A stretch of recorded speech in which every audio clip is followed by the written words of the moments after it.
I'm thrilled to be here in wherever the hell I am. I'm in a good mood. I don't know why I'm in a good mood. I don't have the COVID. That's a good thing, right? Every day, it's a respiratory thing. So every day I wake up, I do a series of deep breaths through a bong, and then I forget about COVID, and I French kiss people. Now, I'm very nervous about the COVID. I really am. I wear a mask all the time. I'm wearing one right now, but I wear mine as a thong, and I'll tell you why.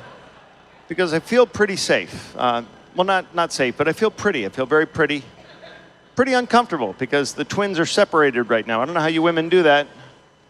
I also, I wear a mask whenever I go outside. I wore a mask to the grocery store yesterday, and only a mask. And let me tell you something. Social distancing was not an issue. Everybody fled. Now the president has it. It's all messed up. I don't like that whole thing. And I'm already worried about my health. I just turned 40 in 2005, and my body is not cooperating with middle age. And don't do it, by the way. I have been married for 5 wonderful years, 17 total, and I know some things about marriage. Don't get engaged. You don't want to tie the noose, the knot. Anyway, I would tell you that I got married because I was sick and tired of finishing my own sentences. So that's working out pretty well. And I just didn't want to live without decorative pillows in my life anymore because nothing fills me with joy like removing 17 goddamn pillows off my bed before I can get into the bed.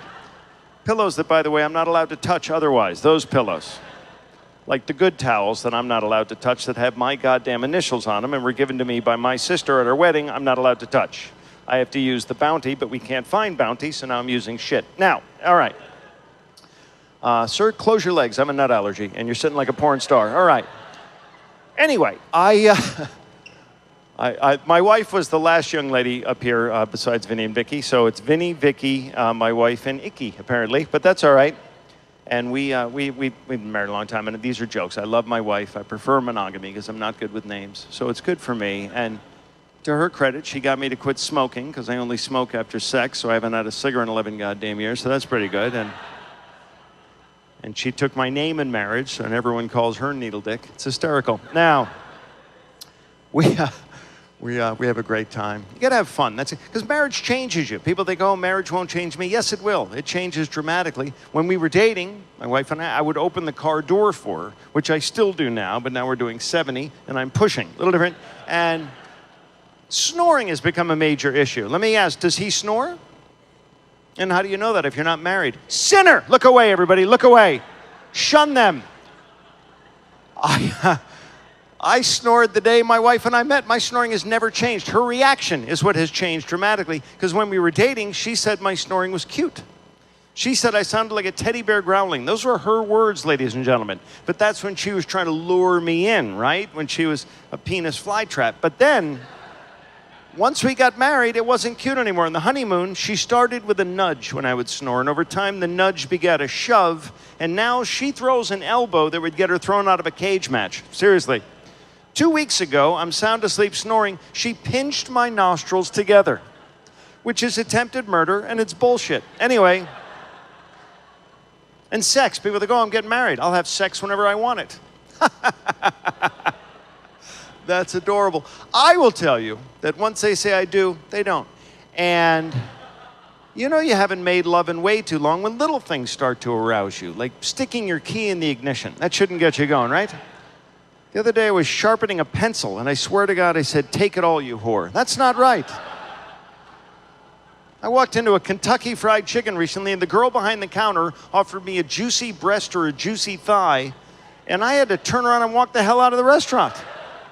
And I choked my own chicken in the parking lot. And that's just sad, everybody. Pounding your poultry in the parking lot. I was on America's Got Talent, and I came in second. Sounds okay. Lost to a dog act. That's the truth. I came in second to a dog act in front of 20 million fucking viewers. I was defeated by non-humans, butt sniffers, toilet drinkers. Not only did they win the entire $1 million prize, they can lick themselves, so they win on every level. And tonight, they're headlining at Caesar's Palace, and I'm in front of 20 fucking people. But great people. You're great people. But it's not lost on me that Vinny hired a band called The Hounds. What the fuck is that all about? That is passive-aggressive. Anyway, I like dogs. We have a lab. It's a meth lab, but we guard it with pit bulls. And We also have a Dalmatian. We named him G-Spot because we can never find him. Now, let's move on. Questions? Anything else? Now, you two are married how long? Too long. All right, that's going to get you laid tonight saying that. I like being married. It took me a long time to find the right one, really, and she kissed a lot of frogs along the way. I tried the computer thing, not easy. I dated a nice Jewish girl. We met on Christian Mingle. That was weird. And then I dated an arsonist. We met on Match.com. That was strange. Her profile said she could light up a room. She was not messing around, I'll tell you that right now. Ironically, that ended with a burning sensation when I would urinate, so I'm glad that was over. And then I dated a really tall woman. We met on Amazon.com. And then an older woman. We met on Ancestry.com. And pick the ones you like, everybody. Let's move on. All right, now.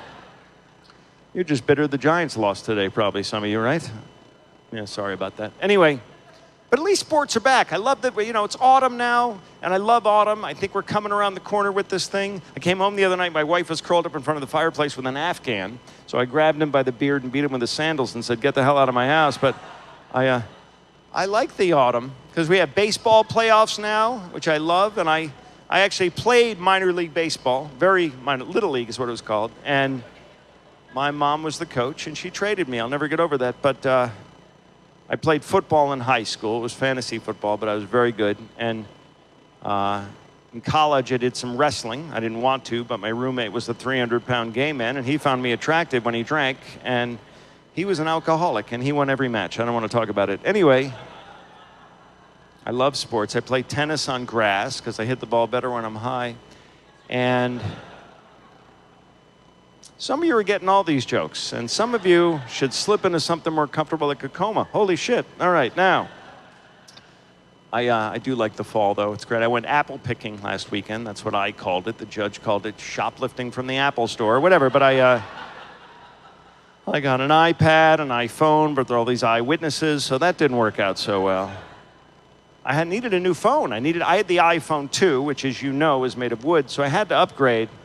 So I got the 8, which is not even close to the best. Now they have the 11 or the X. I don't know what they are, but I can't even handle the 8. Every time I go to answer it, I take a picture of my ear because I'm an idiot.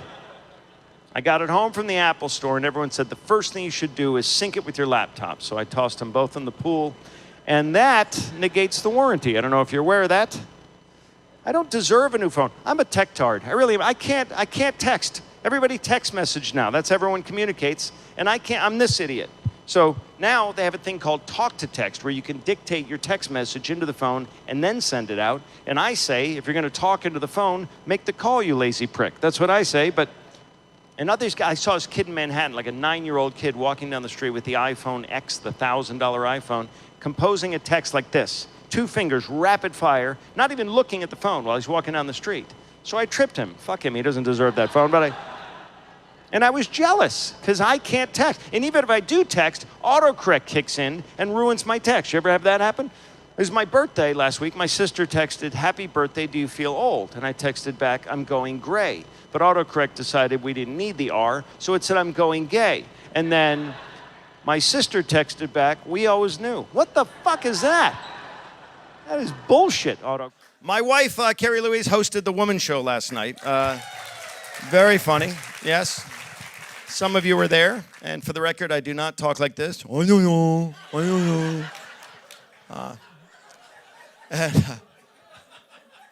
And she talked about our kids, I'm assuming. She talked about our twins. We have twins, which I had always dreamed of having twins, but in my dreams, they were the Olsen twins in a hot tub. It was different, but this is special. That pregnancy, with the first trimester, a lot of vomiting and crying, and Carrie was having a tough time, too. And second trimester, she snapped one day and she said, I'd love to see you give birth to a child. And I said, I'd love to see you pee your initials in the snow. We're just different, you know what I mean? I was in the delivery room. That was amazing. I filmed it. I call it the sequel because I also filmed the conception. And that's available on YouTube. Check it out. Anyway, I learned that Playtex has a synthetic nipple for the top of their baby bottles that is so unbelievably lifelike. And you have not lived until you had a gin and tonic through one of these things. Honest to God. That is nirvana. We're childproofing our home, but they keep getting in, and that's a little annoying. I hope I don't screw him up. My dad screwed me up, clearly, and I'm trying not to continue that cycle. My dad was a foster parent. That's what he drank, Fosters. And he would come home liquored up when I was a kid, and he would put me up on his shoulders, and then he would jump up and down underneath the ceiling fan. I hated that. I'll never forget that Halloween when he dressed me up like a dog and left me outside of that Korean restaurant. What a kidder Dad was. What a dick. My father and I have been butting heads since I was in the womb. What? Oh, stop it. That's my father, everybody. We were bad kids. We used to play Dr. Kevorkian. I would sneak over to my neighbor's house late at night, and I would bounce up and down on their trampoline. That was their daughter's name, Arlene. Every Saturday morning in our neighborhood, we'd have this huge water balloon fight, and every Friday night, I'd put mine in the freezer, so I'd win, and I'd get a little wet, but the other kids would be bleeding from the ears, and that's a victory in my book. And then after that, all the mothers in the neighborhood would take turns spanking me. It was awesome. Hey, that's it for me. You got plenty more to see tonight. I'm honored to be on this stage. Thank you, Nantucket. I appreciate it. Good night.